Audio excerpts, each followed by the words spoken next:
Alright, in this video, we're going to show you how to view logs in ROS2. Before we jump into the main topic of this video, if you're new to my channel, this channel is all about robotics, controls, machine learning, and computer vision, so subscribe to learn more. I have a bunch of playlists on computer vision, software, mechanical. This one's on OpenCV, ROS2, Python, C++, Git, mechanical design, SolidWorks, and here's my GitHub that goes along with it. So let's jump back into the topic of this video. So RQT console is a GUI that we can use to view log messages in ROS.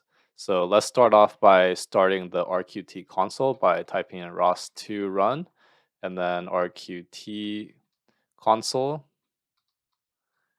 and RQT console. So you can see here we have our RQT console up and running.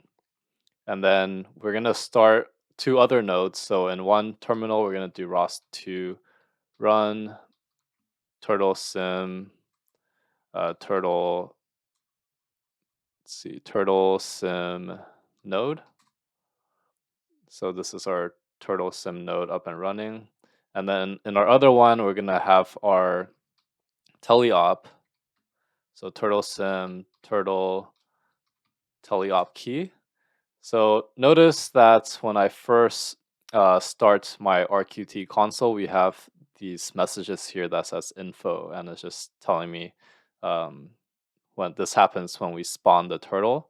But notice what will happen as I try running this turtle into the wall. So if I go forward, you see that we get some warning messages, right? So here we see these messages pop up, severity warn, and you can see here as well it says warn, oh no, I hit the wall, right? So this is just some error message that you'll see.